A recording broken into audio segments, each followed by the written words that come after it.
ये कहाँ जा रहा है? घर? नहीं तो घर जा रहा तो घर जा, मर मत चाहिए।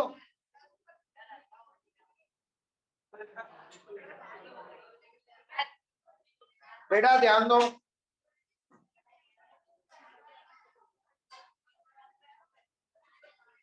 साथ में बैठ जाओ।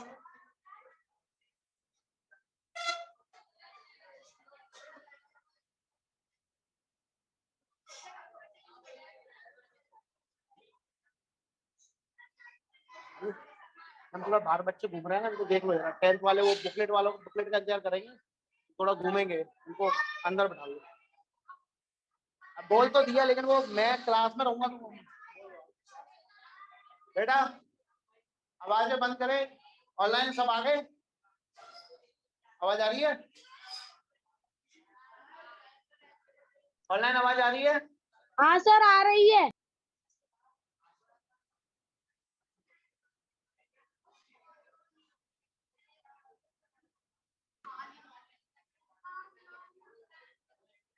बेटा रिवाइज करा रहा हूँ, कोई ना, ठीक है सर। बुकलेट लाए हो? सर।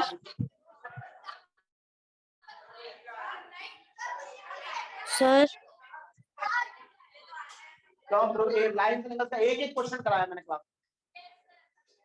कराया कि नहीं कराया ये बताओ।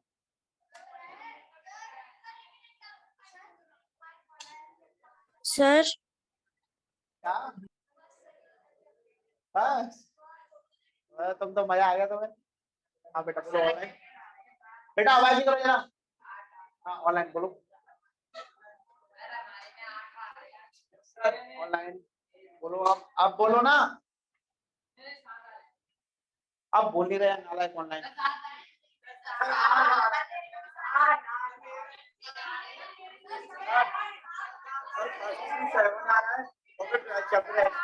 अपना तो सब कर दिया ना। फिलहाल बैठ लूंगा, अभी दिक्कत होगी। आइए सर एग्जाम्पल नंबर 5 देख लो। लाइन्स एंड एंगल्स का एग्जाम्पल नंबर 5। हाँ बेटा बोलो। सर मैं 15 से 13 तक क्लास में, सर मेरे एग्जाम है उस समय। क्या? सर मैं 15 से तक नहीं रहूंगी क्लास में। बेटा आवाज कट गई है आपकी, एक बार फिर से। सर मेरे एग्जाम है उस समय ही। कब? मेरे 17 से स्टार्ट है सर, 2 दिन की लीव है 15 16, उसके बाद सर 13 को खत्म हो जाएंगे। 13 अक्टूबर को खत्म होंगे? हाँ सर बहुत छुट्टियां पड़ रही हैं बीच में। तो फिर इसमें इतनी सारी छुट्टियां मनाने की जरूरत क्या है?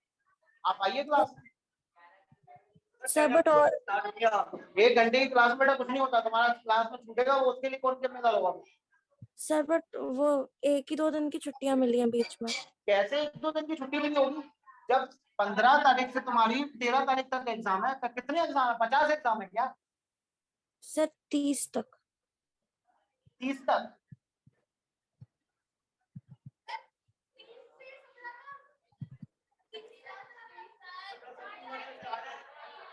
मेरी बात सुनो क्लास 9, मैं आपको एक बात बहुत क्लियरली बता देता हूँ। आप लोग ये सोच रहे हो कि आप लोगों के आगे आएंगे अभी तक, अभी आ जाएंगे ऑफिस में तो पता चल जाएगा। बच्चे चले गए क्या? कुछ बच्चे तो रुके हैं ना अभी। कल ले लेना, क्या परेशान हो रहा है, कल ले लेना। आ जाएगा अभी तो अभी दे देगा, तो कल ले लेना। अभी रुके हो तो रुक जाओ, 5-10 मिनट और देख लो। हाँ बेटा किसकी फीस? साइंस की टेस्ट की फीस इसलिए नहीं मिल रही है, सुनो। शत्रुघ्न सर दिख रहे हैं तुम्हें यहाँ पे? नहीं दिख रहे। उनके एग्जाम्स है 16 तारीख को आ जाएंगे, फिर तुम्हें शीट मिल जाएगी। ठीक है आज तो सब करा तो दिया बेटा, अब क्या पूछना है तुझे पूछ ले क्वेश्चन, मैं बता रहा हूँ। अब प्रिपरेशन तो बेटा पहले से ही हो गई होगी, अब आखिरी में कुछ नहीं होता।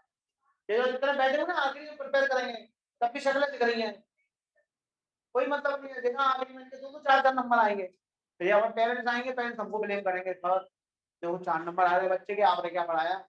ये चीज पता नहीं है कि बच्चा शुरू से पढ़ता है, जब जो भी पढ़ रहा है उसका जो उसको एसेंस मिलता है, उसका आखिरी में जाके सब इकट्ठा होके वो मैथ्स का आपके कंसेप्ट बनता है। बहुत जरूरी है, ये बात आपको समझना बहुत जरूरी है। क्या आप लोगों ने डिसाइड किया कि आप कम से कम मिनिमम कितना टाइम देंगे? डिसाइड किया आपने? आधा घंटा, 1 घंटा, मैक्सिमम कितने दोगे?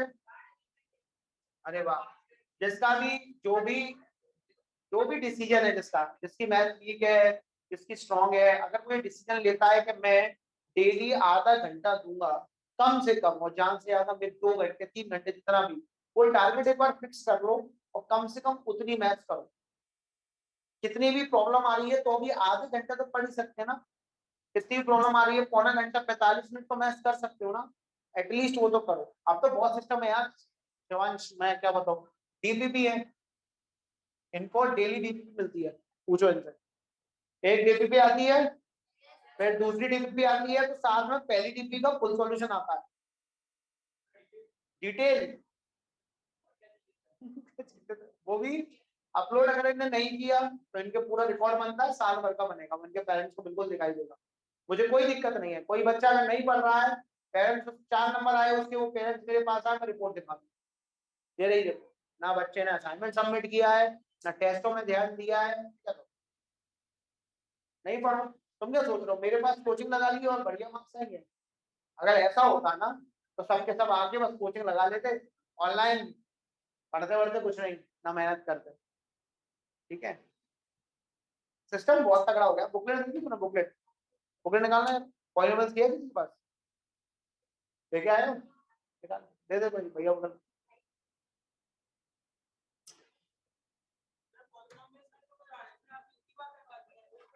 नहीं करवाऊं? तो ऐसा कर लो, अगर आपको पॉलिनोमियल्स कोई डाउट है ना तो आप मुझसे पूछे ना, मैं लाइव से निकल सकता। ठीक है,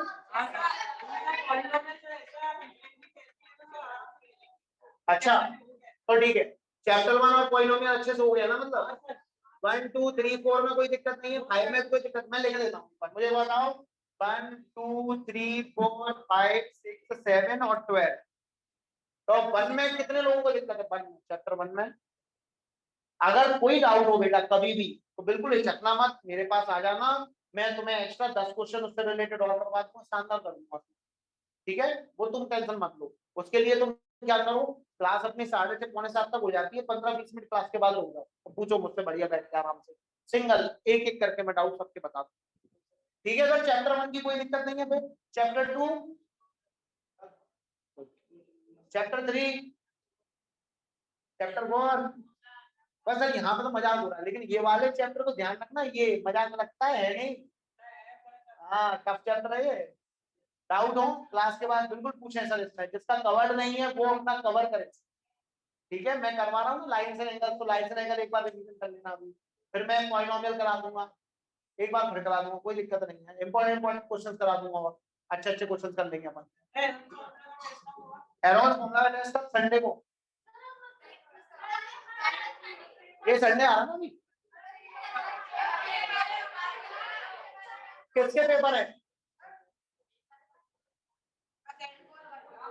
तो ऐसा करते हैं, जब तक आपके पेपर चल रहे हैं ना, संडे को क्लास नहीं होगी, क्योंकि संडे को तो कम से कम छुट्टी मिलनी चाहिए जब तक पेपर चल रहे हैं। अक्टूबर सुनो, अक्टूबर का कुछ नहीं है मेरे पास, मेरी बात को ध्यान सुन लेना। मैक्सिमम जो आप पे लाड़ है 15 सितंबर 22 सितंबर तक मैक्सिमम, 2 हफ्ते। एग्जाम कब से चालू है आप लोगों के, मुझे बता।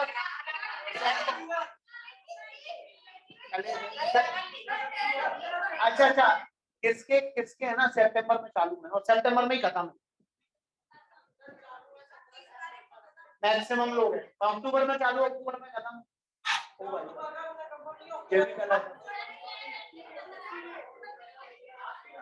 सुनो तो फिर मेरी बात को ध्यान से सुनो, बहुत अच्छे मौके हैं, टाइम भी है अपने पास। ठीक है, मैं सुनो मेरी बात, अगर मैं अक्टूबर तक रुक गया तो तुम्हारे स्कूल वाले है ना, तुम्हारे एग्जाम धर लेंगे जनवरी में, फाइनल एग्जाम। सुनना मेरी बात ध्यान से, क्योंकि मेरी बात सुनना ध्यान से, मैं तुम्हें बता देता हूँ, तुम्हारे एग्जाम 10वीं क्लास के होंगे पहले, 10वीं क्लास के एग्जाम है 15 फरवरी से, तो तुम्हारे एग्जाम कब होंगे? एटलीस्ट जनवरी के लास्ट वीक में शुरू हो जाने चाहिए, 10 से पहले होते हैं। हाँ जी,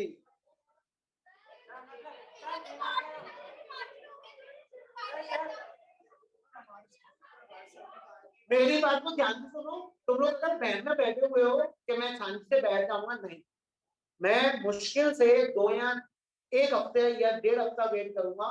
किसको टेंशन, मतलब किसको ये है कि हाफिजली एग्जाम जैसे कंप्लीट कर कब हो रहा है, मतलब मैक्सिमम कब हो रहे हैं आपके? 25 तक वाले आ जाओ, 25 तक कंप्लीट, 25 सितंबर तक कंप्लीट।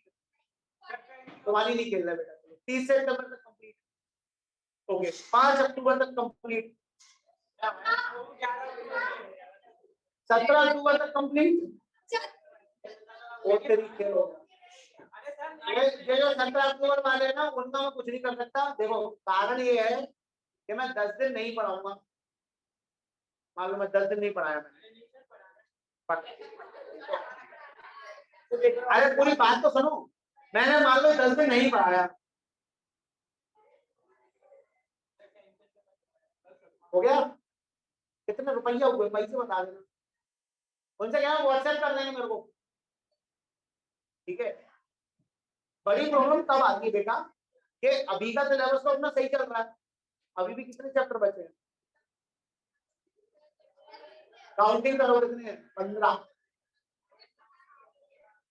है ना, टोटल कितने, टोटल 15 में से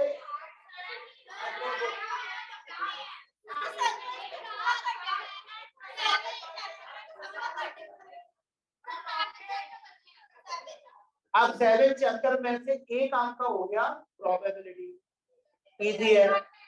एक कंस्ट्रक्शन, कंस्ट्रक्शन आपका कट है ना, तो कंस्ट्रक्शन कट हो गया आपका, देख रहा है शिवन, मैं तो पूरा रहा हूँ। अब चलो एक बात अपने आप को समझ के रखो, हमको कैसे भी करके दिसंबर में सिलेबस 15 दिसंबर तक कंप्लीट करना है।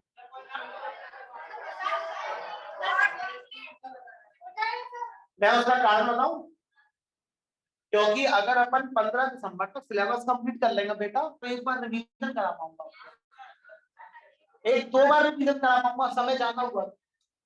देखो जब मैं तुम्हें पढ़ाता हूँ ना, जब मैं तुम्हें पढ़ाता हूँ तब तुम सिर्फ चीजों के बारे में जानते हो, जब हम उन चीजों को रिवाइज करते हैं ना, तब वो चीजें हमको बहुत अच्छे समझ में आती है। जो बच्चे पढ़ा रहा हूं मैं उसको घर पे आके रिवाइज कर रहे हैं, फिर घर पे क्लास में आने से पहले भी थोड़ा पढ़ के आ रहे हैं उस चीज को, तो उनका रिवीजन 3 बार हो गया। एक बार मैंने क्लास में पढ़ाया था, फिर एक बार जब वो घर पे गए तो उन्होंने एक बार देख लिया कि अच्छा सर नहीं कराया, तो चलो एक क्वेश्चन करके देख लेता हूँ, एक बार तब, और एक बार जब आप क्लास के लिए दोबारा आ रहे हो तब, 2 दिन में 3 बार रिवीजन हो गया। एक बार वो स्कूल में जब कराया जाएगा तब 4 बार हो गया, और एक बार जब पेपर के टाइम पे आप लोग पढ़ोगे उसको, कितनी बार हो गया, 5 बार। अगर आइडियली आप किसी चीज का 3 बार अच्छे से रिवीजन कर लेते हो बेटा, वो चीज आप कभी नहीं भूलोगे, समझ आया, वो चीज आप कभी नहीं भूलोगे। मेरी बात बात को ध्यान रखना, नहीं तो आप एक छोटी सी प्रैक्टिस करके देखना, मैं आपको बताता हूँ। आपको बाहर जाते हो आपको ऐड दिखते होंगे बहुत सारे लोगों के, कोचिंग के, स्कूल्स के, है ना, अमूल के, मेरे भी दिखते होंगे। सुनो तो, आप किसी भी चीज को एक बार देखोगे तो इग्नोर कर, जब वही चीज आपको किसी और माध्यम से दूसरी बार दिखाई देगी ना, तब भी आप एक बार गायब कर दो, दिमाग पर ध्यान नहीं दोगे। लेकिन वही चीज अगर आपको तीसरी बार दिखाई देगी ना, तो आप उसको नोटिस किए बिना रह नहीं पाओगे, वो चीज आपके दिमाग में छप जाएगी, आपको याद रहेगा कि हमने हमने ये देखा है। आपने कितने लोगों ने मेरा ऑटो का ऐड देखा है? यस सर, जब देखा आपने है। पहली बार देखा होगा ना, तो इतना ध्यान नहीं दिया होगा, वो तो आप मेरे बच्चे हो, आप तो मेरे बच्चे हो। मैं आपको बता रहा हूँ किसी और का भी अगर आप देखते हो ना, तो कोई नई चीज है, मतलब मान लो ऐसा प्रोडक्ट इसका आपको कुछ पता ही नहीं, लेकिन आपने देखा होगा कि आरओ वाले सिर्फ कैनोपी लगा के आरओ रख के बैठे रहते हैं, उन पर कोई नहीं आता पूछने पानी क्या, कोई ना पीने आता। वो क्यों लगा के बैठे हैं? इसलिए क्योंकि चलता फिरता आदमी की नजर पड़ती है, 3 बार नजर पड़ गई और उस पे एक्वा लिखा हुआ है तो अपने को दिमाग में बैठ जाएगा एक्वा वाला बढ़िया। जैसे मान लो तुम्हें किसी चीज की नॉलेज नहीं है, मान लो कि मैं बात करता हूँ कि पेन कौन सा बेस्ट है, वो तुम्हें पता है, तो मैं बहुत सारे लिख रखे हैं बहुत सारे। अगर मैं तुमसे कहूँ कि तुम एक बार बताओ कि मैथ्स की सबसे बेस्ट बुक कौन सी है, तुम लोग मुझे बोलो। तो अब तुम लोग के दिमाग में आर्टिस्ट है, क्यों है? क्योंकि सबके सब आर्टिस्ट चिल्ला रहे हैं, बल्कि सबसे बेस्ट बुक है एनसीईआरटी एग्जाम्पलर। एनसीईआरटी तो नॉर्मल है, बेस है वो तो, लेकिन एग्जाम्पलर के क्वेश्चन जिसने करे होंगे वो जानता होगा कि आर डी शर्मा एग्जाम्पलर से बनी है। लोग सर ये बच्चे हैं एक क्या नाम है इसका, आदित्य। कौन है आदित्य? बेटा आप खड़े हो जाओ, आप क्लास में खड़े हो जाओ बेटा। नहीं आते फिर आपको कॉल भी रिसीव नहीं होता है क्यों? नहीं अगर आपको क्लासेस अटेंड करनी है तो प्लीज सबमिट करवाइए। आप नहीं बेटा, एक बार बताओ, क्लास कम से कम जैसे आप नहीं आ रहे हो कम से कम इन्फॉर्म करो। उसे क्या होता है ना, वो पता रहता है कि वो बच्चा कोई आ नहीं रहा है तो हम उसके हिसाब से तो उसकी क्लासेस की कोई व्यवस्था देखेंगे। नहीं तो फिर तुम्हारा सिलेबस वैसे ही बहुत छूटा हुआ है, कौन छूट जाएगा? और कौन है? ये और ये आयुष का वंशा की फीस अभी तक नहीं आई है। ठीक है, तुमसे बोल दी, कल बात हुई थी मेरी, कल 1-2 दिन में करवा रहे हैं। और एक वर्टिका है, वर्तिका, वर्तिका ऑनलाइन हो आप? 9 बच्चे 7 बच्चे ऑनलाइन। एक हर्षवर्धन आया बेटा, हर्षवर्धन साइंस में आता है? जन्मजय नहीं सर, ओनली मैथ्स का है हर्षवर्धन, साइंस में आता है? ओनली मैथ्स है। अच्छा ऑनली मैथ्स। हर्षवर्धन का है?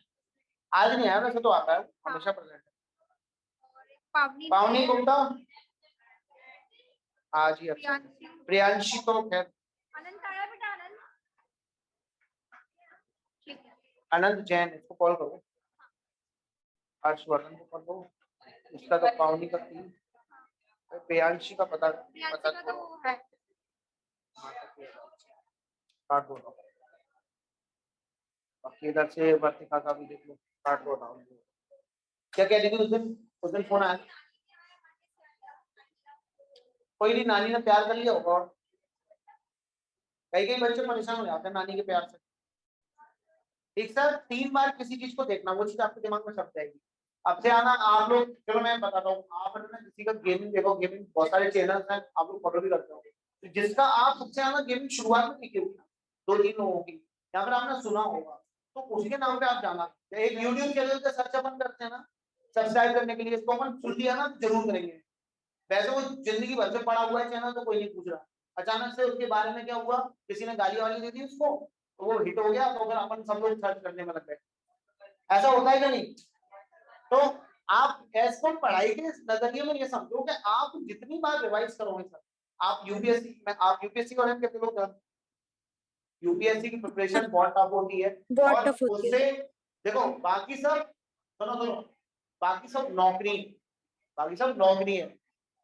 आईएएस की जॉब जो है ना, वो कहते हैं, उसको कहते हैं कि एक रुतबे वाली जॉब है ना। अब बाकी सब तो नौकरी, मतलब उसमें आपको जवाब ववाब देना पड़ता है, आईएएस वाले को इतना कोई जवाब नहीं देना पड़ता, नॉर्मली वो अपना वर्क करते हैं, अपने तरीके से करते हैं, उनका पूरा काम जो होता है, उनकी ट्रेनिंग इतनी अच्छी हुई होती है कि वो जो अपने काम को बहुत अच्छे से कर पाते हैं, है ना। भाई आप एक बात पूछोगे, अगर किसी भी आप आईएएस एस्पिरेंट से, या फिर जो बंदा पढ़ाई कर रहा है, तैयारी कर रहा है, या फिर जो बन चुका है, या फिर जो आईएएस की नौकरी पे अभी है, आपके रिश्तेदारी में हो, कहीं जान पहचान में, अगर आप उससे जाके पूछोगे कि sir what is the right way to study, तो पता है क्या बोलेंगे कि आप जितना ज्यादा रटने की कोशिश करोगे ना, उतना ज्यादा आपका सिलेक्शन से दूर होते चले जाओ। आपको पता है क्या करना है, आपको जितनी बार आप रिवाइज करो, बुक की बुक जो है, ये वाली बुक जो है, मैं ये वाली बुक पूरी याद हो जाएगी आपको, लेकिन कैसे याद होगी? आपने एक बार रिवीजन कर लिया, फिर दूसरी बार इसको रिवीजन कर लिया, फिर तीसरा मौका पड़ा तो रिवीजन कर लिया, ये नहीं सोचा तो मेरे को तो आती है। सबसे बड़ी दिक्कत क्या होती है, अरे ये तो मेरे को आता है, आगे बढ़, ये तेरे को आता भाई, ये आता है, हाँ हाँ। पेपर में क्या हो जाता है, हाथ ही नहीं चल रहे, अटक जाते हैं। ट्राइंगल्स में पढ़ के आओगे, ये ऐसे ये ऐसे ये ऐसे, कल टेस्ट किया था, पता चलेगा अभी रिजल्ट में, कितने लोग फंसे ट्राइंगल्स में बताओ? टेस्ट हुआ था अभी, फंसे आए कितने थे टेस्ट देने? काफी कम लोग आए थे। ठीक है, कितने लोग आए थे उनमें से फंसे कितने? क्योंकि बाकी सब तो ऑलरेडी फंसे हुए थे इसीलिए नहीं आए। आप बताओ, मतलब 60% 70% बच्चा फंस रहा है, पता है क्यों फंस रहा है? उसका कारण ये है कि आपने जब प्रिपरेशन करी होगी ना, कॉपी करी होगी, ऐसे करना है, ऐसे करना है, ऐसे करना है, ऐसे करना है। मैं गलत कह रहा हूँ? मैं आपको गारंटी दे सकता हूँ कि आप लोगों ने, आपको 1 हफ्ते का टाइम मिला था, आपने रोज डेली 5 क्वेश्चन पकड़े होते सर, डेली 5 क्वेश्चन। 5 क्वेश्चन करने में आपको आधे घंटे से, मैं कह रहा हूँ चलो 45 मिनट, 45 मिनट्स लगते हैं 5 क्वेश्चन करने में। अगर आपने 5 क्वेश्चन अपने पेन से करके देखे होंगे ना, तो आपको अपनी गलतियां पता होगी। मेरे को क्या क्वेश्चन आता नहीं है? मेरे को तो सारे क्वेश्चन आते हैं, फिर भी मैं यहाँ पर करके बता दूंगा। तो कई बार एक बच्चा डाउट पूछा तो भी बता दो, करके बताएगा हूँ उसको तुरंत। तुमने कई बार ऐसा देखा होगा कि एक क्वेश्चन करवा चुका हूँ, फिर से पूछ लिया तो मैंने फिर से ही बता दिया। क्यों बताया? कि मेरे करने से अगर तुम्हें अगर आ रहा है, थोड़ा समझ में आ रहा है, और तुम एक बार उसको लिख लोगे कॉपी पे, तो 2 बार तो हो गया। मेरे को कितनी बार चाहिए सर? कम से कम 3 बार, कम से कम एटलीस्ट 3 बार। 3 बार करोगे तो चीजें तुम्हें 40-50% वर्स्ट केस में याद रहे, वर्स्ट केस में। बेस्ट केस में तो आपको हो सकता है पूरा ही याद रह जाए अगर आपकी मेमोरी अच्छी है। ठीक है, कई चीजें होती है। तुम लोग साइकिल चलाते हो, पहले बड़े ध्यान से चलाते थे, ऐसे बैलेंस कहीं गिर नहीं जाए, पहले पेडल मारना है, कहीं नीचे देखते थे पेडल मारते थे। अब तुम साइकिल आंखें बंद करके भी है ना, ऐसे चला लेते हो। क्यों? उसका कारण क्या है कि पहले अपन जैसे एक्सपीरियंस गेन करते हैं ना किसी चीज में, तो चीजों में क्या हो जाता है, ऑटोमेशन आ जाता है, ऑटोमेट हो जाती है चीजें। जैसे पहले मैं कोई काम मैं पढ़ाता था ना, पहले वो भर रखता था, तो दीवार का क्वेश्चन हो गया, कैसे होगा, फिर मैं दिमाग हाँ ऐसे होगा, कर दूंगा। सच में बात कर रहा हूँ, मतलब जब मैं 12th क्लास में था, 9th क्लास में था, मतलब जब मैं बच्चों को पढ़ाता तब भी पढ़ाता था मैं, छोटा था ना लेकिन पढ़ाता था। मतलब ये मान लेना आप कि मैंने बहुत छोटे से पढ़ाना शुरू किया है। तो कितना छोटे से मैं क्या बताऊँ, घर पे एक छोटा सतत हुआ करता था, वहां बैठता था मैं, 2 बच्चों से शुरुआत करी थी, 40 बच्चे वहीं हो गए थे घर पे। इतना ज्यादा मतलब क्रेज था पढ़ाने का मेरे अंदर, उनके अंदर पढ़ने का, बच्चों के अंदर। लेकिन सर एक चीज जो मैंने सीखी कि मैं बेस्ट कब बना, जब बना मैं, जब मैं लगातार मेहनत करता रहा, बराबर बराबर मेहनत करता रहा, रेपिटेशन था मेरा। मैं मैथ्स में पता है अच्छा क्यों हूँ? इसलिए अच्छा नहीं हूँ कि मेरे को मैथ बहुत अच्छी आती है, मैं इसलिए अच्छा हूँ क्योंकि मैंने इस चीज को हर साल, हर रोज मैथ्स कर रहा हूँ मैं, नियम से।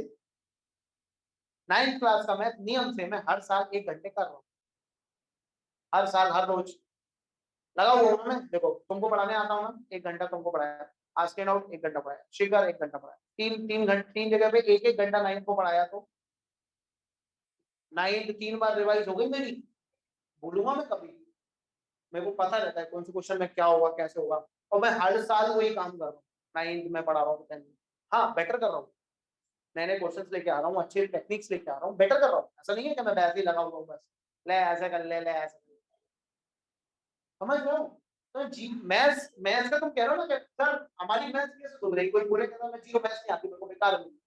पहला काम तो क्या करूँ सर, कि लिम्स 6 में काम करो, कि लिम्स 6 नहीं होनी चाहिए। ठीक है, दूसरा काम क्या करो, दूसरा काम ये है कि जो भी आपकी प्रॉब्लम्स हैं उन्हें मुझसे डिस्कस करो। जैसे आपको मान लो कि A/B/C, इसका आंसर क्या होगा ये नहीं पता, A/B/C, तो इसका क्या आएगा सर, B का मल्टीप्लाई C से, A का मल्टीप्लाई 1 से, A/BC आएगा। अब ये तुम्हें कंसेप्ट अगर नहीं पता तो तुम मुझसे पूछ लो, समझ गए? क्योंकि ये जनरल कंसेप्ट है जो आपको किसी भी क्वेश्चन में मिल सकता है। Am I correct? बिल्कुल सही कह रहा हूँ ना मैं? तो ऐसे कुछ छोटे छोटे कंसेप्ट होते हैं, जैसे कि एलसीएम लेना, फ्रैक्शन के क्वेश्चंस, है ना, स्क्वायर वाले, क्यूब वाले, पावर्स वाले, है ना, अपॉन वाले, इधर से उधर ले जाना, उधर से इधर लाना, स्क्वायर से क्यूब, स्क्वायर रूट बनाना, क्यूब से क्यूब रूट बनाना, ये छोटे छोटे कंसेप्ट होते हैं ना, इनमें गड़बड़ नहीं होनी चाहिए। अलजेब्रा के कंसेप्ट के एक्स में एक्स को ऐड कर देंगे तो वो 2x हो गया, एक्स को माइनस कर दिया तो खत्म हो गया एक्स, है ना। 2y माइनस वाई स्क्वायर लिखा है तो उसमें कुछ भी नहीं होगा, वैसे का वैसा लिखना है। ये कंसेप्ट आपके पहले स्ट्रॉन्ग होने चाहिए। दूसरा काम हो गया प्रॉब्लम्स आपकी और कंसेप्चुअल प्रॉब्लम्स को सॉल्व आउट कर दिया। अब इतना जब आपका हो गया, तीसरा काम है सर कंटिन्यूटी बना। कंटिन्यूटी के लिए कंटिन्यूटी आप बनाइए कि हम कम से कम आधा घंटा, ज्यादा से ज्यादा 2.5 घंटा मैथ्स करेंगे डेली। अब कम से कम आधे घंटे का मतलब ये नहीं है कि हो गया आधा घंटा बाद में जाएगा भाई। कम से कम आधे घंटे का मतलब ये है कि आप वर्स्ट केस में मान लो कि आपको पार्टी करने जाना है तो भी आप आधे घंटे मैथ्स लगा के जाओगे। मान लो कि आपकी दादी ने कहा है कन्या बुला के लाओ या फिर लंगोट बुला के लाओ, कुछ भी काम बोला है, बोलते नहीं बस कन्या ला लाओ, कन्या बुला के लाओ। अभी माता आ रही है देखना तो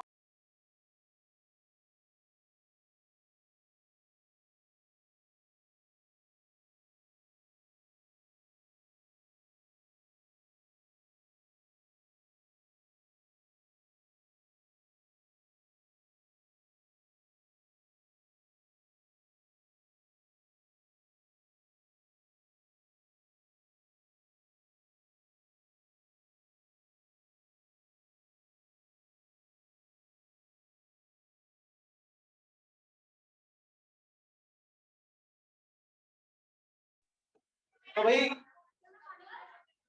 जाओ, इसको कोई मतलब नहीं, क्लास में मतलब नहीं है।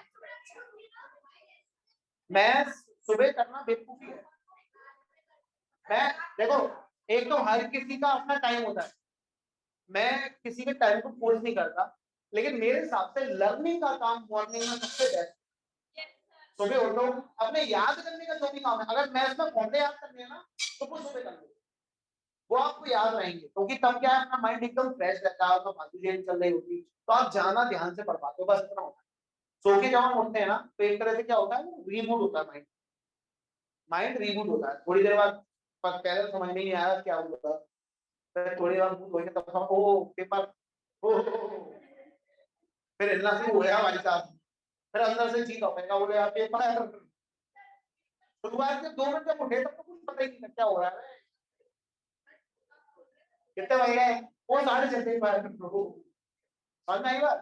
तो माइंड रीबूट होता है, माइंड रीबूट होता है तो अपन को क्या करना चाहिए बेटा कि जब अपन मॉर्निंग टाइम में भले ही आपको आधा घंटा मिले लेकिन कंटिन्यूटी बहुत जरूरी है। कंटिन्यूटी है, आप आधा घंटा दो लेकिन कंटिन्यूटी बिल्कुल जरूरी है, चाहे मॉर्निंग में दो चाहे इवनिंग में, कभी भी दो कंटिन्यूअस। आप एक चीज देखोगे कि आपने अगर डिसाइड कर लिया, आप नंबर ऑफ क्वेश्चन आप डिसाइड कर सकते हैं, 10 क्वेश्चन, मान लीजिए आपने 10 क्वेश्चन का डिसाइड कर दिया, कितने का 10, कि हम 10 क्वेश्चन करेंगे, 2 टर्न, एक टर्न छोड़ के एक टर्न होता है ना, तो मेरा मैथ्स का आज तो परसों होगा, तो आपको कितने दिन मिल गए, 2 दिन मिल गए, एक दिन में तो 5 ही क्वेश्चन हुए ना। तो 5 क्वेश्चन का अगर हम टारगेट डेली का मान लेंगे, एक हफ्ते में आपने कितने क्वेश्चन लगा दिए, अरे भाई एक महीने में कितना लगा दिए। ये होता है कंटिन्यूटी, और ये मिनिमम है क्या नहीं मिनिमम। तो बेटा तेरे को ना अगर तू सुन नहीं रहा तो तेरे को बता दूंगा, ठीक है, बात समझ में आई। तो ये कंटिन्यूटी, कंटिन्यूटी के बाद में जब आप मैथ्स में कंटिन्यूटी की देख सब कुछ हो गया तो फिर होता है चैलेंज। चैलेंज क्या होता है, आपस में एक दूसरे को चैलेंज करना, चल रहे तो बहुत आकाश वाला कुछ चल दिमाग कर दो, एक दूसरे को चैलेंज करो। मैं मेरे से पूछना सर बड़े क्वेश्चन जो आप हम करेंगे, वो फिर आगे ही समझ में आ गया, आप प्रैक्टिस कर ली तो आप मस्त क्वेश्चन दो आपको, तो वो मस्त क्वेश्चन ऑलरेडी आपको डीपीपी से मिल रहे हैं, डीपीपी में मस्त क्वेश्चन पड़े हुए हैं, करो। ट्रायंगल्स के भी देंगे हम, अभी तो आ रही है डीपीपी अभी कम आ रहा है, तो क्या चिंता मत करो, ट्रायंगल्स की डीपीपी में डलवा देंगे, चिंता नहीं करो, ठीक है। बात समझ में आ गई। जैसे कि अभी मैं आपको लाइन ट्रायंगल्स करा रहा हूँ, एक बार कराया था मैंने, आप लोगों ने रिवीजन नहीं किया, कितने लोगों को प्रॉब्लम लाइन एंड एंगल्स। अब मुझे ये बताओ कि लाइन्स एंड एंगल्स जब मैंने पढ़ाया था, सब मैंने एक एक चीज लिखाई थी, रिवाइज हर तरीके से लिखाई थी ना, कितने लोगों ने रिवीजन किया है उसका, कितनी बार किया, 2 बार रिवाइज कर लिया, ठीक है। जिसने 2 बार रिवाइज कर लिया वो रिजल्ट कर, 2 बार रिवाइज करने के बाद में आपको कितने डाउट आ रहे हैं, 2 आपको, और मतलब 2 3 4 ऐसे आपको नहीं डाउट। और क्या क्या किसी को 2 बार रिवाइज करने के बाद भी, मैंने करा दिया 1 बार और 2 बार रिवाइज करने के बाद भी 5 से जाना डाउट है? तो बेटा तुमने कुछ पढ़ा ही नहीं था, तो बार बार भूल जा रहा है, तो मेरी थोड़ी गलती है। मैं तो 10 बार भी पढ़ा दूंगा तो तू भूलना चाहेगा तो भूल जाएगा, उसको याद रखना मेरा काम नहीं है। ठीक है, बात समझ आ रही है? कितने लोगों ने लाइन्स एंड एंगल्स यहाँ पे पढ़ा बस और रिवाइज नहीं किया? बिल्कुल कोई बात नहीं, आपने घर की बात करना उठा लो आप, क्या बिल्कुल भी रिवाइज नहीं किया घर पर? बिल्कुल बोले भागना यार, क्या करना सट्टा पढ़ा दिया, याद मत किया। नहीं नहीं, एक बार नहीं, तमीज से उठा दो आप। देखो मैं सच बता रहा हूँ, अभी पता चल जाएगा कि मैंने पढ़ा दिया था, उसके बाद में किसने रिवाइज नहीं किया। ले लें समझ जाएगा। वेरी गुड, नीचे करता हूँ। आप लोगों ने हल कर दिया ना, आप लोगों की इंप्रूवमेंट आपसे चालू हो। आप में क्या है ना, आप में है ना सत्य को एक्सेप्ट करने की ताकत बहुत मुश्किल लोगों में होती है, मतलब ऐसे हर किसी में नहीं होती। बहुत कम लोग होते हैं जिनमें है ना कि कोई चीज अपन रॉन्ग कर रहे हैं ना, उसको बोलने की ताकत होगी, नहीं यार ये गड़बड़ हो गई। ठीक है, कितने लोगों ने राजा एक बार फिर से बताना, कितने लोग थे? आप लोगों में मेरा विशेष ध्यान रखा बेटा। 1 2 3 4 5 6 7 और कौन है? 8 9 10 11 वेदांत भी है, 12 13 और आपने किया था लाइन्स ने का रिवाइज, पढ़ाई नहीं था तब आप आएंगे। ओके, तो आप अभी मैं करवा रहा हूँ, अभी मैं लाइन्स एंगल्स करवा रहा हूँ। अच्छा, मैंने आपको जो कंसेप्ट बताए थे क्या वो सारे समझ में आ गए? कंसेप्ट में कोई प्रॉब्लम है? ठीक है, मैं पहले सबसे पहले कंसेप्ट से शुरुआत कर रहा हूँ। मुझे एक बार बताओ, एक लाइन है और ये इस तरह से मैं 2 एंगल बना रहा हूँ। ठीक है, तो मुझे सबसे पहले मुझे एक बार बताओ कि ये वाले एंगल को मैं क्या बोलूंगा? Adjacent angle. किसका? इसका एडजेसेंट। ठीक है, एडजेसेंट एंगल बोलेंगे। अच्छा, ये वाला एंगल है कौन सा? एक्यूट। और ये वाला कौन सा है? अच्छा, राइट एंगल का कितना मेजरमेंट होता है? मैं आपसे सिर्फ जनरल पूछ रहा हूँ, क्योंकि मैं सब कुछ बहुत प्रॉपर लिखवा चुका हूँ। आप किसके पास नहीं लिखा? लाइन्स एंड एंगल्स का मैंने ये पूरा लिखवाया था, 2 पूरा वाले में 2 बच्चों का। बेटा आप लोग ग्रुप में ऐड हो? बेटा कोई किसी बात किसी को लिखा? तो आप बेटा अपना पीडीएफ सेंड कर दो, कोई भी एक बच्चा पीडीएफ सेंड कर देना। बेटा आप लोग नोट कर लेना, बस नोट कर लेना, मैं समझा भी सब दूंगा, सब समझ में आएगा, कुछ भी नहीं छूटेगा। देखो, तो शुरुआत करते हैं लाइन से। ठीक है, मैं हर चीज समझा रहा हूँ, बस आज आपके पूरे कंसेप्ट रिवाइज हो जाएंगे, फिर आपके डाउट्स होंगे नेक्स्ट टाइम पे। ठीक है, तो चलिए सर शुरू करते हैं। सबसे पहले चैप्टर का नाम क्या है?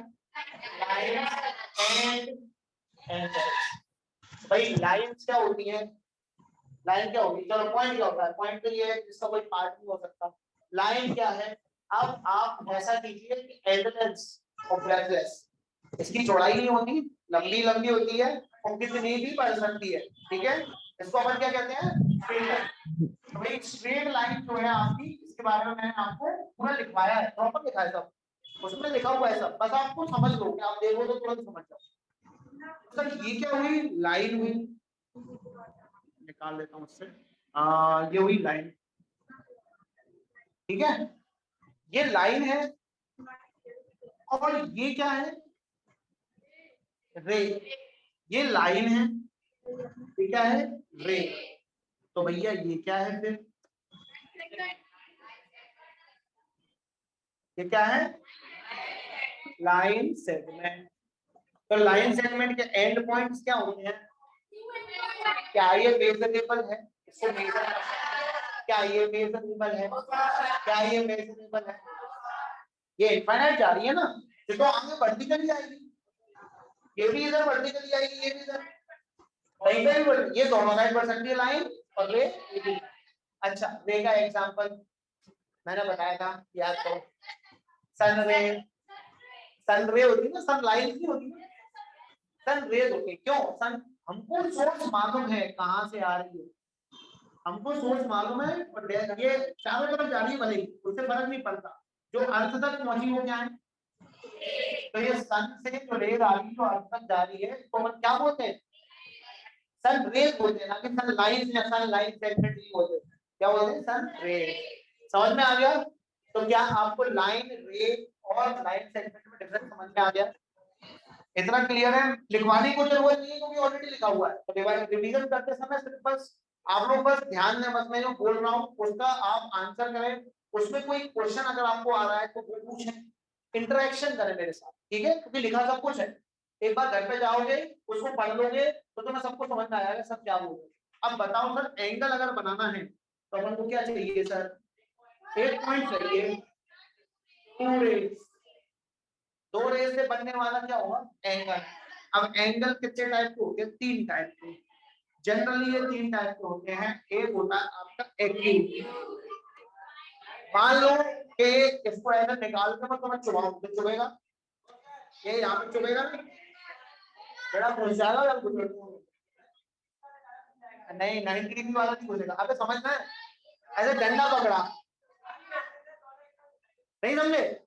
अरे यार तुम मेरे को एक बार बताओ कि जब तुमने भाला देखा, भाला, कोई भी पहली चीज देखी उसकी नोक जब देखोगे ना तो ये एक्यूट एंगल होता है। एक्यूट का मतलब हिंदी में क्या होता है? तेज, शार्प। मतलब इंग्लिश में अगर उसका दूसरा वर्ड शार्प, मतलब नुकीला। तो भाई नुकीला एंगल कब तक बनता रहेगा? जब तक वो 90 से छोटा रहेगा। 90 पे आगे इसको नुकीला भी नहीं कह सकते, वैसा भी नहीं कह सकते, तो इसको क्या बोलते हैं अपन?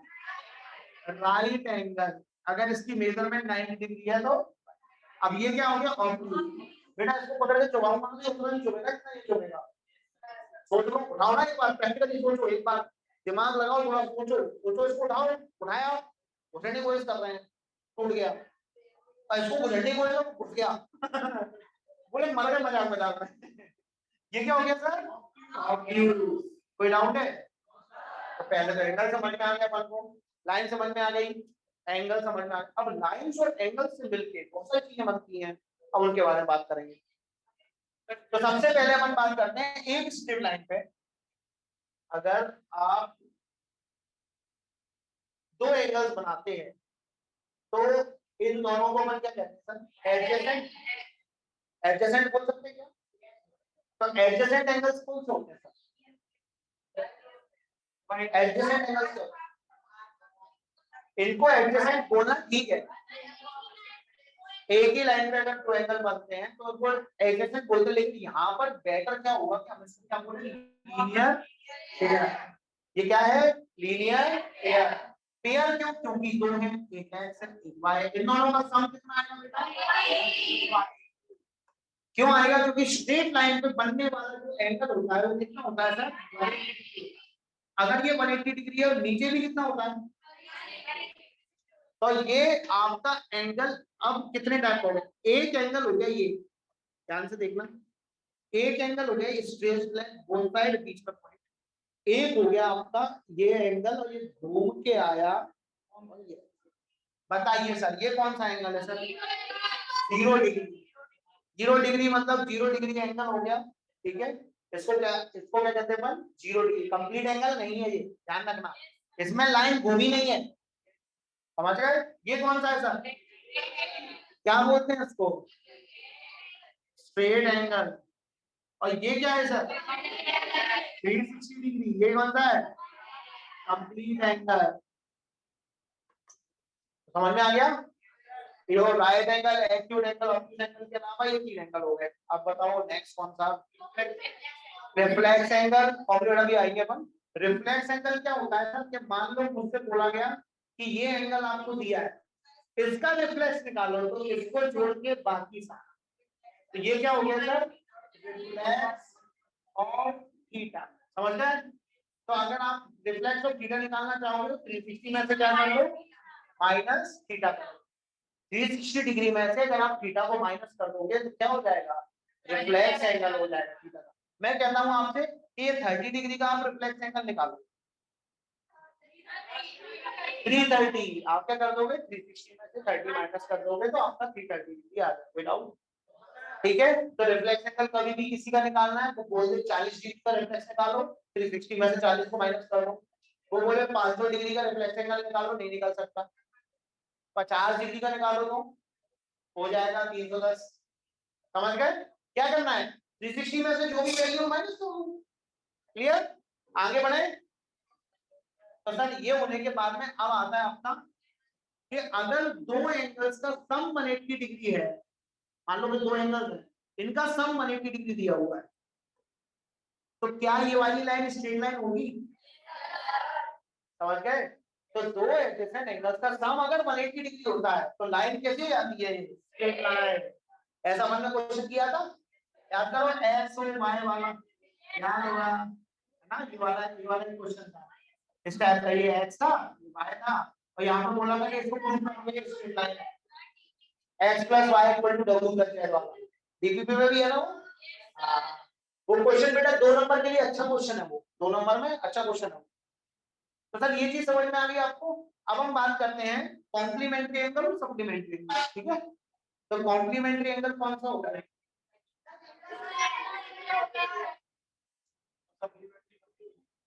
और सप्लीमेंट्री एंगल दो तरह के होते हैं, ठीक है?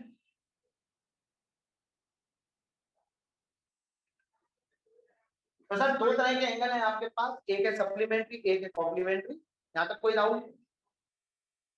अब हम क्या कर रहे हैं सर, कॉम्प्लीमेंट्री एंगल क्या होगा कि मान लीजिए कोई से दो एडजेसेंट एंगल्स हैं, उनका सम कितना आ रहा है? 90 डिग्री।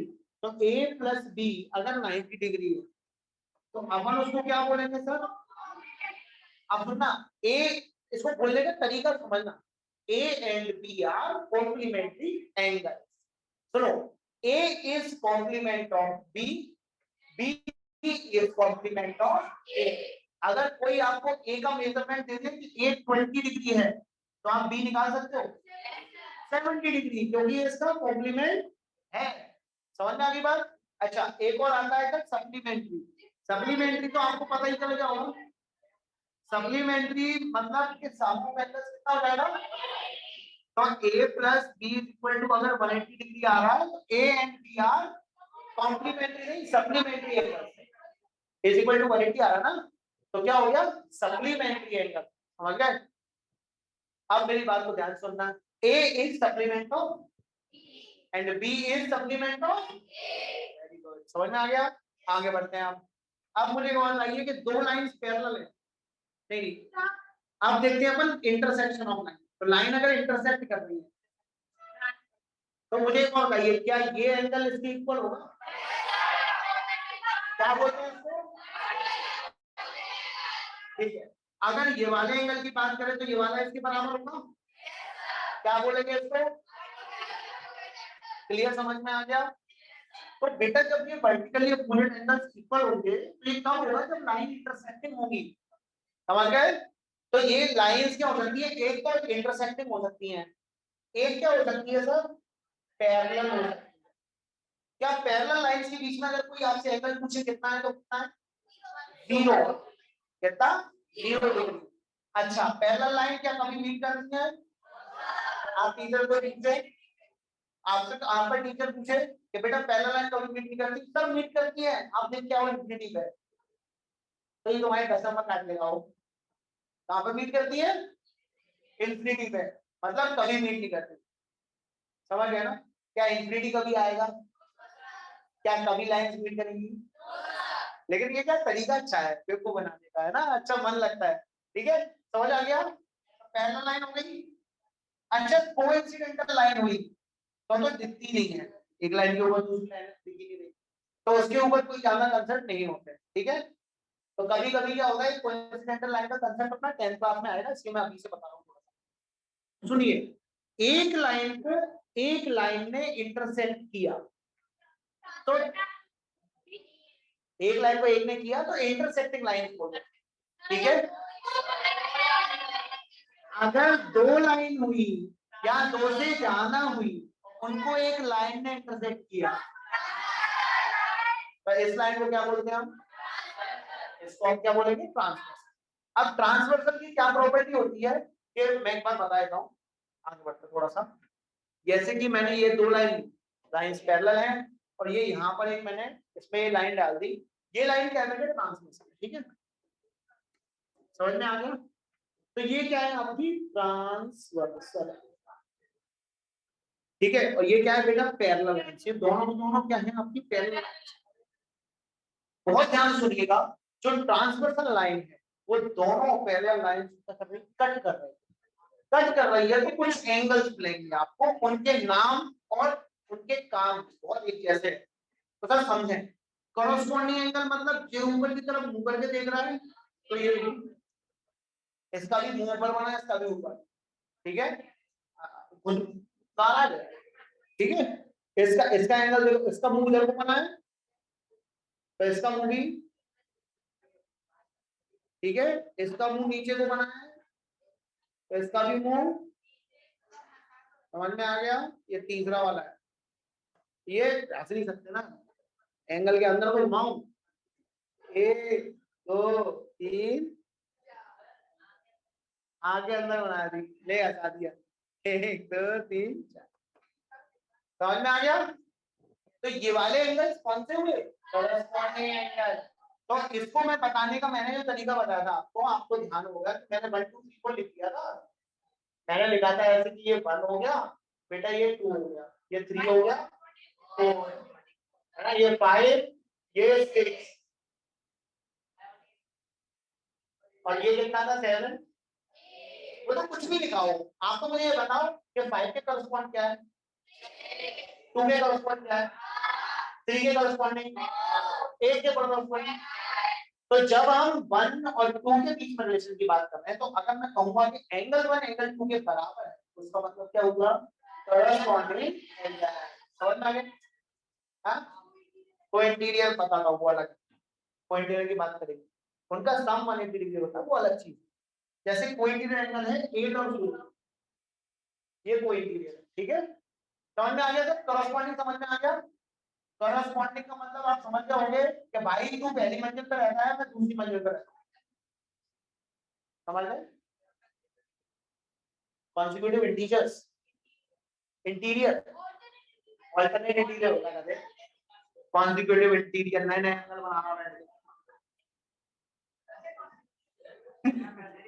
अच्छा ठीक है, ये अब सुना, ऑल्टरनेट इंटीरियर को देखो, ऑल्टरनेट, ऑल्टरनेट का मतलब क्या है, एक छोड़ो दूसरे को पकड़ो, है ना। इसमें क्या बनता है सर, जेड, कभी ऐसा बनेगा, कभी ऐसा बनेगा, कभी ऐसा बनेगा, कभी ऐसा बनेगा, लेकिन जेड बनेगा, ठीक है। तो ये वाला एंगल जो है वो इस वाले के इक्वल, ये वाला एंगल जो है वो, समझ गए। तो ये 1 किसके इक्वल, 2 के, 3 किसके इक्वल, 4 के। अच्छा ये, अब ये दो ही है आपके ऑल्टरनेट इंटीरियर्स। ऑल्टरनेट इंटीरियर कौन से, ये दो ही पेयर है, आपका एंगल 1, आपका एंगल 1 एंगल 2 के बराबर होगा, एंगल 3 एंगल 4 के। इसको अपन क्या बोलेंगे बेटा, ऑल्टरनेट इंटीरियर। ये सब मैंने लिखवाया है, जब आप वो बुकलेट करोगे ना, नोट करोगे, सब अच्छे से, बिल्कुल अच्छे से लिखा हुआ है, बढ़िया। एक बार नोट कर लेना, पूरा समझ में आ जाएगा, ठीक है। तो समझ में आ गया ये। अब एक और होता है इसमें, देखो वर्टिकली पॉइंट दिख रहा है तुम्हें। अच्छा यहाँ पे वर्टिकली पॉइंट दिखता है कि नहीं दिखता, समझ रहे हैं ना, वो मतलब जो लगता रहेगा, बाकी चीजें लगती रहेंगी अपने आप, उनकी टेंशन नहीं लेना है। जैसे लीनियर के भी यहाँ पे दिख रहा है, दिख रहा है ना। अच्छा ये सप्लीमेंट्री है, ये इसका सप्लीमेंट्री, ये सब चीजें दिख रही है, लेकिन उसके अलावा नई चीजें क्या होगी, ऑल्टरनेट इंटीरियर एंगल सीख लिया। अच्छा अब कौन सा है सर, अब आता है ऑल्टरनेट एक्सटीरियर। तो ऑल्टरनेट एक्सटीरियर एंगल सीखो। ऑल्टरनेट एक्सटीरियर का मतलब क्या, एक्सटीरियर मतलब बाहर की तरफ, मैं बात नहीं करूंगा, वो जब हो जाएगा।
ठीक है सर, यहां तक क्लियर, समझ में आ गया?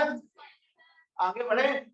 अच्छा, इसका मुंह इधर की साइड में, तो इसका मुंह ये क्या है, एक्सटीरियर में बनना है ना, लेकिन ये इसकी इक्वल होगा ना, दिख रहा है ना?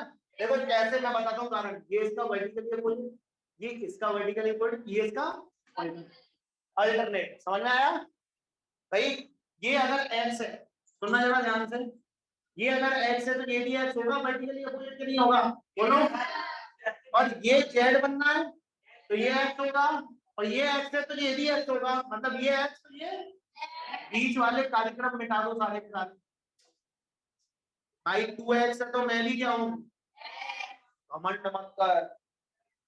एक्सटीरियर है मतलब बात नहीं कर रहे दूसरे से, ये वाला अगर y होगा तो बात समझ में आ गई? इन एंगल्स को अपन क्या बोलेंगे, ऑल्टरनेट। देखो है तो अल्टरनेटिव, बन जेडी रहा है, जैसे इसको ऐसे मिला दो, ऐसे उठा के इससे, तो यहाँ पे जेडी तो बन जाएगा ऐसे उल्टा सा। तो ऑल्टरनेट एक्सटीरियर क्या हो गया, ऑल्टरनेट एक्सटीरियर एंगल्स। विदाउट, अब ऑल्टरनेट एक्सटीरियर एंगल के बाद में आते हैं आपके एंगल बाइसेक्टर्स, वो तो अपन बात करेंगे, मीडियन एंगल बाइसेक्टर पढ़ने के बाद बात करेंगे। कुछ एक चीज ले रहे अभी तुमने बोला, वेरी गुड, को इंटीरियर एंगल्स। तो जैसे दो लाइन है, ये लाइन पैरेलल, ये एंगल और ये एंगल, ये इसका से कोई मतलब तो नहीं है, लेकिन क्योंकि ये दोनों लाइंस पैरेलल हैं तो इन दोनों एंगल का सम कितना होगा, angle 1 plus angle 2 equal to कितना हो जाएगा। तो को इंटीरियर एंगल्स का मतलब ये है कि दो लाइंस पैरेलल जा रही हैं, तो ये वाला एंगल और ये वाला, समझ गए? अगल बगल वाले बराबर नहीं होते, उनका सम 180 डिग्री होता है, बराबर कब हो जाते हैं? मान लो कि बाई चांस ये रेक्टेंगल हो, अब ये रेक्टेंगल ऐसे बनना है तो ये 90 डिग्री से 90 डिग्री तो 180 डिग्री हो जाएगा, तो बराबर भी होंगे। लेकिन जनरली जब भी दो लाइन जा रही हैं, एक लाइन इंटरसेक्ट कर रही है, तो इन दोनों का सम कितना आएगा, इसको अपन क्या बोलेंगे, याद आ गया कोई इंटीरियर, समझना आएगा, आगे बढ़िए सर। अब आता है सर एक ट्रायंगल के अंदर एंगल सम कितना होता है, कैसे प्रूफ करोगे, कौन बताया प्रूफ? ऐसा प्रूफ बताना है कि तीनों एंगल का सम कितना होता है, मतलब ये ए है, ये बी है और ये सी है। हाँ बताओ, क्या मैंने बताया था, क्योंकि मैंने क्लास में प्रूफ कराया है, इसलिए मैं पूछ रहा हूँ पहले आता किसको प्रूफ, बेटा बहुत बहुत मैंने पूछा किसको आता है, रेजेंस करो पहले, 1 2 3, चलो तुम्हें काउंट कर लेते हैं, तुम लाइन में नहीं हो। एक लाइन पैरेलल ड्रॉ की, जब आपने एक लाइन पैरेलल ड्रॉ कर दोगे,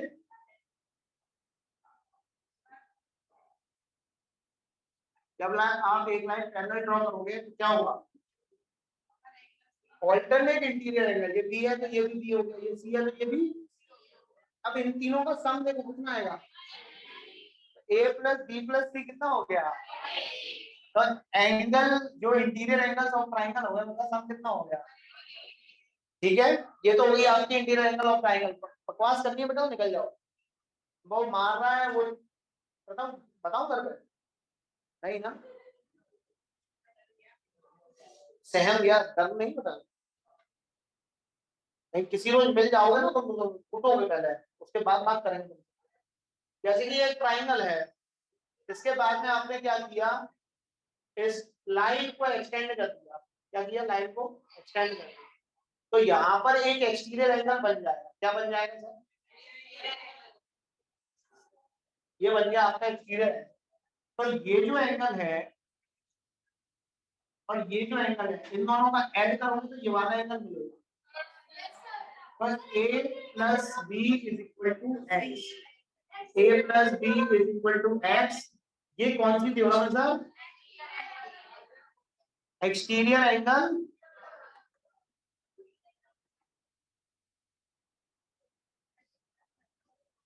कोई दिक्कत?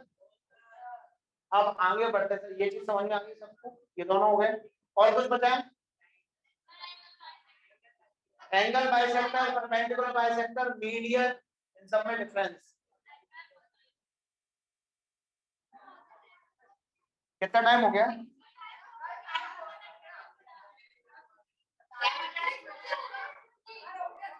अरे यार अभी 10 मिनट हो गया। ये आपका ट्राइंगल है, ठीक है।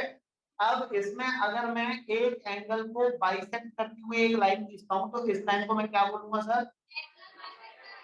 ये क्या है? Angle bisect. तो बाइसेक्ट करना मतलब दो इक्वल पार्ट में डिवाइड करना, ठीक है। तो ये क्या हो गया आपका? क्योंकि एंगल को बाइसेक्ट करना है, ये दोनों बराबर है, तो क्या हो जाएगा? एंगल। अब सुनो सर, एक ट्राइंगल में परपेंडिकुलर बाइसेक्टर क्या होता है? लाइन का भी हो सकता है, ट्राइंगल का क्या लाइन का भी हो सकता है। परपेंडिकुलर बाइसेक्टर क्या करता है कि एक तो क्या है, वो दो इक्वल पार्ट में डिवाइड कर देगा, दो इक्वल पार्ट में डिवाइड कर देगा और दोनों साइड बराबर होगी और 90 डिग्री बना देगा।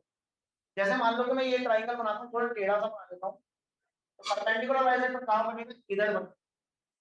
क्या हुआ? 90 डिग्री एंगल भी बनाएगा और ये साइड इसके, समझ गए? तो ये क्या हुआ आपका?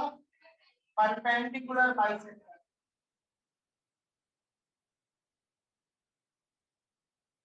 ठीक है सर।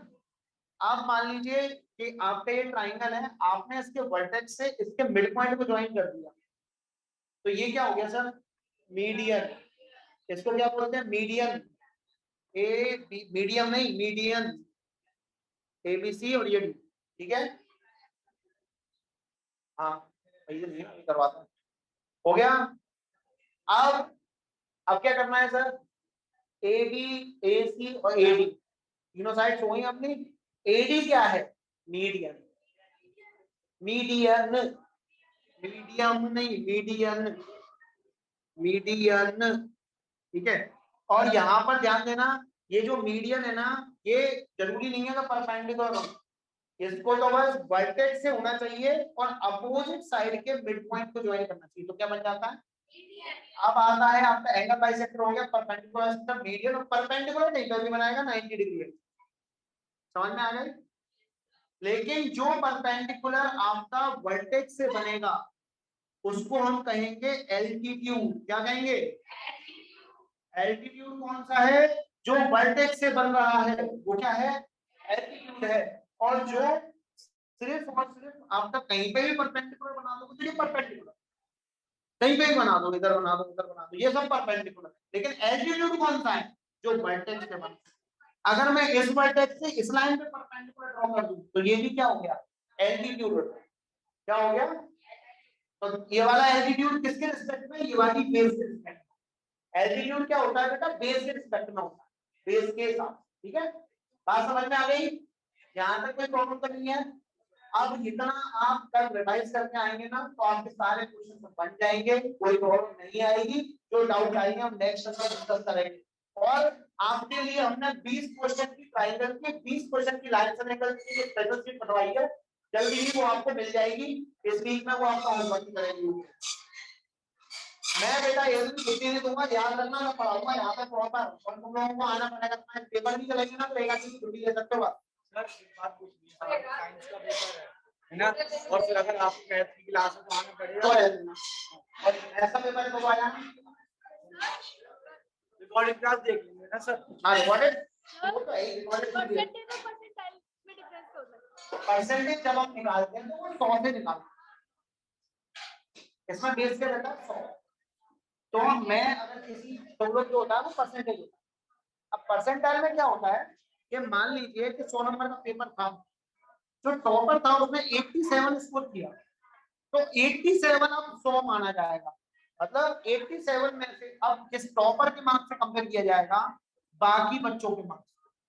तो जब मैं 87 में से आए, किसी बच्चे की मान लो 82 आए, तो परसेंटेज उसका कितना है बेटा? अगर सुनो, ये परसेंटेज कितना है? 82%।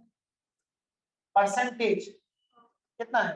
क्योंकि बेस 100 है, तो परसेंटेज कितना आएगा? 82%। परसेंटाइल, परसेंटाइल आता है जब अपन पॉइंट 100 करना, ये आएगा आपका परसेंटाइल। तो ऑब्वियसली जाना आएगा, परसेंटाइल तो परसेंटेज से जाना ही हुआ ना।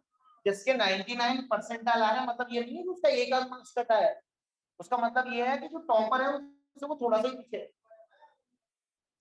हाँ समझ में है? इसको निकाल के देखना कितना आता है। पता चलेगा।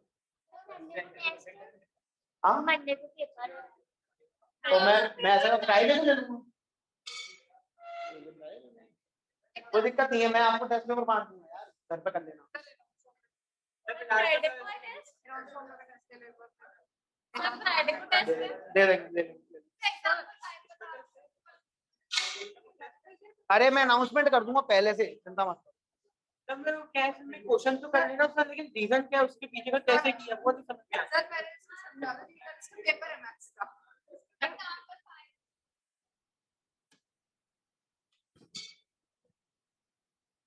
क्या बताना है इसमें? Transversal parallel then prove that two lines are parallel. ये लाइन इसके पैरेलल, ये ट्रांसवर्सल, ठीक है। ये एंगल इसके इक्वल है, दिया है ना कि नहीं दिया? नहीं दिया। ये एंगल इसके इक्वल दिया है और ये एंगल इसके इक्वल दिया है, ठीक है। और क्या बोला गया है? Area bisect and B is parallel to, है ना, ये बी सी जी, सी जी है, सी जी, ये बी ई, ये पैरेलल। अगर ये पैरेलल होगी, ये लाइन इसके पैरेलल और ये ट्रांसवर्सल हो गई, तो ये एंगल इसके इक्वल हुआ कि नहीं हुआ? ये x है, ये x है, ये y है, ये y। अब x is equal to y हो गया, तो 2x इज इक्वल टू क्या हो जाएगा? 2y। अब ये पूरा एंगल इस पूरे के इक्वल हो गया, तो क्या हो गया? कोरोस्पोंडिंग एंगल्स आर इक्वल, तो लाइंस क्या हो जाएंगे? समझ में आया? आगे सेकंड चैप्टर वो उसके हिसाब से मत करना, अपने हिसाब से। सर सेकंड चैप्टर से एक ही डाउट ये मैं सर प्रैक्टिस कर लूं, हो नहीं पा रहा है। प्रैक्टिस डिवाइड क्यों नहीं कर पा रहे आप? बहुत इजी है।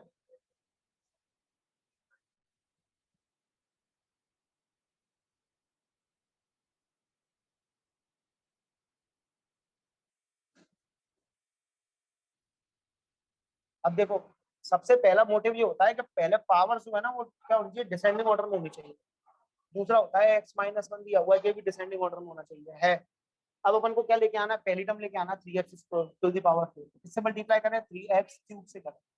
3x की पावर 4 आ गया, माइनस का 3x क्यूब आ गया, माइनस प्लस कैंसिल हो गया, ये कितना आ गया? माइनस का x क्यूब माइनस का 3x, माइनस के x स्क्वायर से करना पड़ेगा क्योंकि पहली टर्म काटनी है।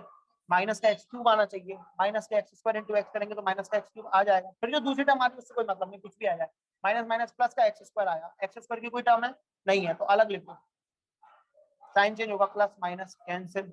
माइनस का x स्क्वायर को पहले साइन चेंज होते हैं ना, मल्टीप्लाई करोगे तो माइनस रहता है ना, जैसे अपन 8 को डिवाइड कर रहे हैं 2 4 जा 8, माइनस आता है ना यहाँ पर।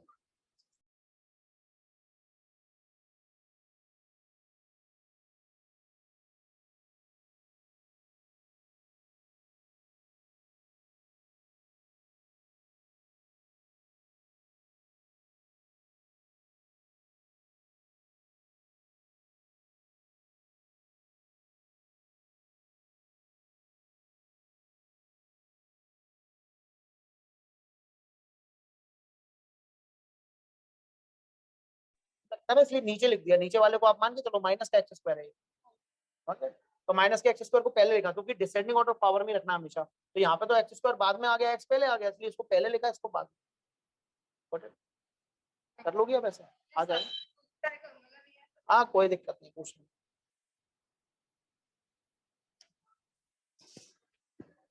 और भैया शिवान थोड़े दिनों बाद